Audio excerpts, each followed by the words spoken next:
projeto Memória surgiu da ideia de resgatar a história da própria escola, que nós temos escolas centenárias, né? Muita gente expressiva estudou nessas escolas e a memória se perde, né? Então, a ideia primeira foi resgatar essa história. Esse programa acontece com o estímulo do Núcleo de Tecnologia das Diretorias de Ensino. Então, nós elegemos algumas diretorias para fazer o projeto piloto. E principalmente São Bernardo e Santo André, que pertenceram a esse primeiro momento, fizeram um trabalho ímpar.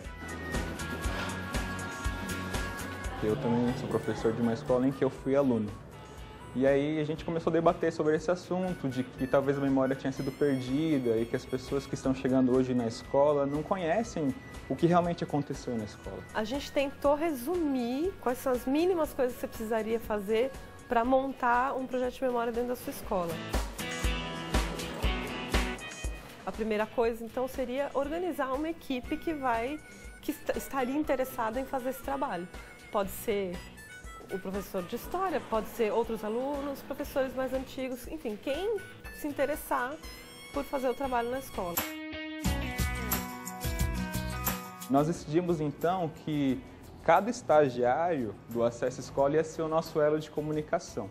Através deles, que estavam aqui mais perto da escola, a gente ia conseguir fazer esse resgate. Aqui nessa diretoria nós convidamos as escolas todas que participam do Acesso Escola e 22 toparam participar do projeto. O estagiário trabalha só 4 horas, mas tinha dia que eu passava o dia inteiro na escola procurando reportagens, procurando fotos, para deixar uma coisa assim bem feita e que tivesse a cara da escola mesmo. O segundo passo, então, é a parte de reunir as informações, reunir os documentos, as imagens, as fotos que já tiver, ir atrás das pessoas que estão a fim de dar depoimento, ir atrás dos professores mais antigos, dos funcionários, às vezes gente da comunidade que já saiu da escola, mas que tem uma história interessante para contar. A primeira coisa que eles tinham que saber era quem era o nome da pessoa que fundou, qual que é a história dele, se tinha algum arquivo antigo, alguma foto, alguma coisa que ilustrasse isso, para que ele conhecesse primeiro a escola onde ele estava. Depois começasse a perguntar ali para a direção, coordenação, funcionários, o que eles tinham de legal para falar da escola, da sua vida, da sua experiência. Eu nasci em São Bernardo, né, em 62, e eram muito poucas escolas na época, né? E nos bairros existiam os grupos escolares.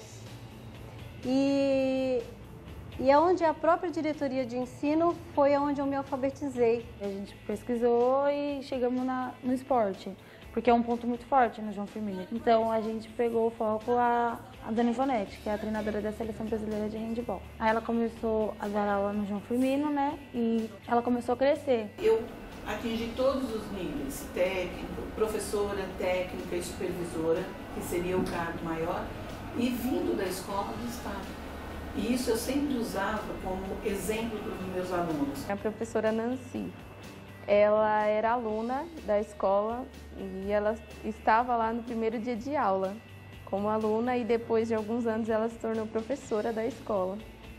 Então ela vivenciou as mudanças que ocorreram na escola. Professora Nancy, como era a escola na sua época?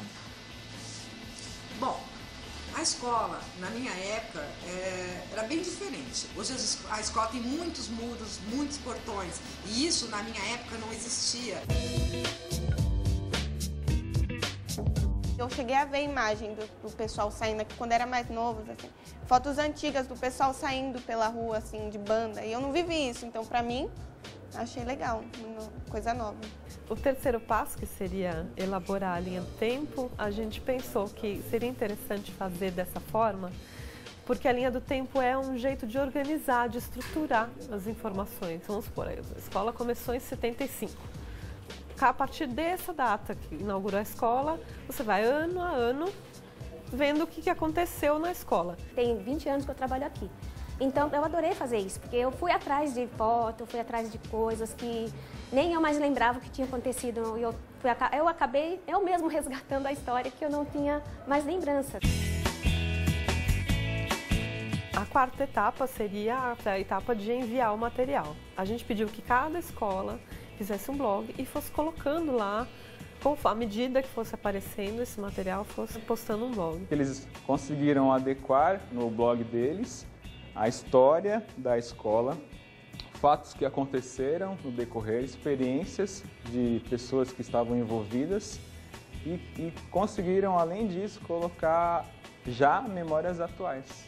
E isso foi muito interessante, porque o aluno via a notícia que se passou, mas quando colocou a dele, ele ficou muito mais feliz, porque ele já fazia parte da memória da escola.